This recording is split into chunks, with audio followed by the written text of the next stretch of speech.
Blue Lock is truly filled with likable and strong characters. Creators did an incredible job when it comes to the world building, the characters, and it's a true testament to their abilities when you take into consideration how many characters are loved by the Blue Lock community. And in this video, we will be talking about some of our favorite players in Blue Lock. That being said, we will have one pick each for the first selection, second selection, third selection, Japan U20 arc, and the Neo Egoist League. And without further ado, let's talk about our favorite Blue Lock characters. And to start this off, let's start off with our favorite characters who were introduced during the first selection. I'll start this one off. My favorite character during the first selection arc was Chigiri Hyoma. I've always loved the speed type characters. It's something I relate to because when I was growing up and playing football, I was known to be very fast, so Chigiri instantly stuck out to me. Plus, I really loved his backstory about coming back from injury, overcoming his own trauma, then seeing his abilities finally being able to shine in the first selection was incredible to see. Destroying his rivals from the past, the twins used to bully him. It was a really great comeback arc. Right there, I already knew I was gonna love the character Chigiri Hyoma. Chigiri has always been amazing. Like you said, he has that speed archetype. He was always really quick. One of the most pivotal moments in the first selection arc for me, which really sold me on the Blue Lock, was when Chigiri broke his chains and everything that held him back, and he just took off full speed. Literally, that's when I fell in love with Blue Lock. That was one of my favorite parts in the first season. Chigiri breaking his chains. I felt that was a great symbolic reason of him getting rid of his trauma and finally achieving his dreams again. Chigiri was definitely one of the standouts in the first selection. For my pick, it's actually going to be Nagi. Now, when Nagi was first introduced, it was evident he was going to be a threat. Despite not showing any real interest in football, he was still dominating on the pitch with the help of Zantetsu and Reo. He was Team V's first option in all the attacks, and for good reason. Nagi is this lazy genius, which is one of my favorite tropes in anime. Now, we did get to see Nagi get serious in that match against Team Z. When Nagi gets serious, you're never sure what you're going to get, but you know it's going to be nothing short of spectacular. Nagi was just a huge standout on the first selection and really shined the brightest. Nagi in first selection was actually a demon. I completely understand this pick because early on, it seemed like Nagi was going to be the best person Isagi went against at that time. I mean, his footballing ability, my gosh, that touch, the fact that he can trap anything and create almost anything with the touch as well. But moving on, let's talk about our favorite characters that were involved in the second selection arc. This one might be a little corny to some people, but I had to go to the main character, Isagi Yoichi. At the beginning, Isagi was still developing and he was still very rough, but during the second selection, we saw this man turn into a demon, calling everyone slurs, running around, creating these super goals, basically ruining people's dreams. We can't forget what he did to Baro in the second selection. This man made the king kneel. Yeah, no, that was truly spectacular. I mean, Isagi literally made Baro have an ego death on the pitch. Like, that's insane. The second selection is really where we got to see Isagi really grow into his own. That was really amazing to see. You couldn't help but really root for him at this point because he was just like taking everyone's name and kicking so much ass. And actually one of my favorite moments from this arc, after Isagi actually gets the best of Rin, where he says, "Got him." Dude, that back heel goal was actually probably the craziest goal of the whole second selection. I know there's a lot of goals being scored in that arc, but that back heel, especially against a player of Rin's caliber, was easily one of the most filthiest moves. This guy reversed the whole script on everyone. This arc really made him into the character that he is now. I couldn't agree more with you. For my pick, which I feel like is going to be a super obvious pick, but it has to be Rin. Rin was introduced as the #1 player in Blue Lock. This guy proved it immediately by being an extremely dominant force and making Isagi question everything he knew about football right then and there. He met end balls. Honestly, I also wanted to pick Rin. The second selection was really all about Rin. As soon as Rin entered the fray, you could tell that he was true MC in a way. Like, he came on, called everyone an NPC. Honestly, it's hard not to like Rin in the second selection. He just shows up and shows everyone he's just a boss. And if you're enjoying the video so far, please don't forget to like, comment, or subscribe. And also do not forget, we have a community Discord, but let's get back into the video. Then moving on, let's talk about the third selection. My favorite character that was really involved in the third selection was Shido Ryusei. Shido was one of the only people to go against Rin based on individual skills. In the third selection, you got to see his extreme spatial awareness. He was developing so many crazy techniques. Honestly, it's hard not to like him because I also like the characters that are very like cool. They don't really give a fuck about other people. And Shido also loves to throw the ones. Shido is truly the villain of Blue Lock, and he embodies it very well, as well as being a pure goal scorer in Blue Lock. I mean, this guy is a pure striker, and he embodies it very well. But going on to my pick, I had to go with Karasu. Now, Karasu has been a dog since his introduction in the third selection. At this time, actually, he was ranked #3 in the top 6 of Blue Lock players. He was joined alongside Rin, Shido, Otia, Yukimiya, and Nagi. The fact that he was once considered to be right under Shido in terms of skill really speaks volume. We were able to see Karasu's abilities when he went against Ren, Shido, and Isagi's Team A. Now, despite Shido scoring scoring first in that match, we saw that Karasu was a very analytical player. He was kind of sitting in the back and he was just letting Team A do their thing while he observed any weak spots that he could take advantage of. Now, Karasu in the attack was a different person. He was able to break down both Isagi and Cheeto using these masterful feint techniques. And on top of that, he was able to score and tie up the game. The way Karasu was just able to create and control so much space was just exciting to see. Ego himself even rated Karasu very highly, saying that he had the best ball keeping sense and analytical ability in Blue Lock. Overall, his character is just cool as well. He's very laid back. He's cool. He's calm, collected. He just seems like a badass. Moving on, let's talk about our favorite characters involved in the U20 arc. My favorite player during the U20 arc was Itoshi Sai. Can't even be mad at you.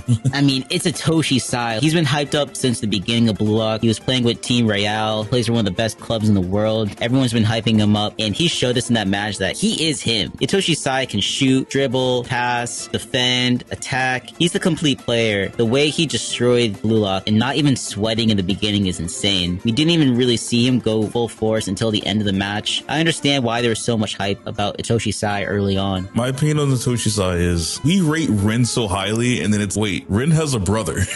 An older brother who taught him. Yes, that's when things get scary. That's Itoshi Sai, and Itoshi Sai is actually the boss, the end boss. We thought Rin was the end boss? No, it's Itoshi Sai. Isagi wouldn't be a dog without Rin, but Rin would even be a dog without Sai. It's a whole domino effect, but if there was no Sai, there is no real Blue Lock because there would be no Rin. Rin wouldn't motivate Isagi. You definitely gotta love Itoshi Sai, and honestly, I hope we get to see a lot of him soon because he is a very cool character in my opinion. And for my pick, I'm actually gonna go with IQ. IQ just had so much aura from his introduction. He was the captain of the Japan U20 team at this time and did a fantastic job of being one. And what interested me first about him was his overall design. He had more of a rough appearance compared to the other players, giving off this more veteran-like aura. You could just tell that he's been through it in his football journey. The hype about him too, like similar to Sai, he had top clubs looking at him. I believe early on they said like a top Italian Serie A club was looking at Aiku before the Japan U20 match. So even before that match, he's already deemed to be a pro level center back. Let's actually talk a little bit about this match because what completely sold me was just seeing how much of a defensive powerhouse he was in the U20 match. IQ is known to be more versatile than most defenders, which has been the key to the Japan U20 team's defense. His spatial awareness is vast as he has a large field of view. Combine that with his insane reflex ability, he's able to determine where the greatest threat to a goal is and just completely neutralize it. Arc aside, he's just my favorite character in Blue Lock at this point. There's no doubt in my mind that IQ is the best Japanese defender. Like you said, he's the critical safeguard in his team. You saw him even get a chance of trying to score a goal at the end of the match as well. He was able to link up with Itoshi Sai, so IQ overall is just a great player. I kind of see him as a complete player as well, similar to Itoshi Sai. He's not as great on offense, but he well makes up for it on defense. Moving on, let's talk about our favorite players involved in the Neo Egoist League arc. Because my favorite character during the Neo Egoist League arc was actually Don Lorenzo. This guy was fast, he could play make, he could defend. He was the U20's strongest defender, and he was able to lock down Michael Kaiser. He was able to go on crazy counterattacks and link up his team. This guy is very essential, and he seems like a great player and a great teammate. Now, I agree with everything you just said. Don Lorenzo is just an absolute menace. Like, oh my goodness. Everything about his aura is just absolutely menacing, and when he's on your ass, he really applies that pressure to you. And there's no surprise as to why he's easily one of the best defenders in the NEL at this moment. Oh, without a doubt. I also did like his backstory. He had a tough point in his past. This dude was homeless and had like no teeth. He was living off the streets of Florence, and then Mark Snuffy saved him. This man was literally on death's door, and then he was able to get a second chance, and then he became the best defender in his age group. I really do like that backstory. His character is overall very loyal because he loves Mark Snuffy, and I mean that in the mentor sake because this man saved his life, and as a repayment for all that, he decides to stick by Mark Snuffy's side and help him win the Italian Serie A so Snuffy can achieve his goal of winning all the leagues. I love everything about that, and you can tell he really took that second opportunity at life and really just ran with it. He's going to see even more success later on in Blue Lock. I can feel it because he's just been absolutely incredible for Ubers and a really instrumental piece in their defense. Moving on to my pick, which will be the final pick of this video, it's going to have to be Bachira. Despite all of FC Bachira's shortcomings, there is one shining beacon of light, Bachira. What he was able to do with this disaster of a team that is FC Barca is wild. Despite the team losing all their matches so far, Bachira is still a top 5 player in the NEL rankings and top 5 goal scorer as well. Yeah, I know FC Barca is a failure of a team overall, but Meguru Bachira is such a beast and he's such a success in the NEL. He's still able to score in every match. He's wanted by FC Barca for their first first team. Batra in the NEL has just evolved so much, and I feel like he's going to be such a threat. Yeah, I agree with what you're saying there. And it really is a shame because the FC Barca system is a very unique system, and not everyone is meant to thrive under it. I mean, we are seeing so many players drown in this system. And honestly, Barca has just really impressed me. Maybe it's because we got to see his development throughout all the Blue Lock, but just seeing him being at the center of this team, it's just great to see. And he has found ways to keep FC Barca competitive, despite only really having Otia to make plays with. What Barca is able to do in this Barca system is nothing short of remarkable. He has really grown into his own and has easily become one of my favorite Blue Lock characters. With that being said, we just chose all of our favorite characters throughout all of Blue Lock. Please tell us in the comment section, who are your favorite characters in Blue Lock? Yeah, we definitely want to hear back from you guys. We love reading all your comments and engaging with you guys about the topic of the video. We love reading the feedback. That being said, if you enjoyed the video, please don't forget to like, comment, or subscribe. And don't forget, we do have a community Discord. The link should be in the description. And as always, it is Lotus. And this is Tev. Peace. Catch you in the next one.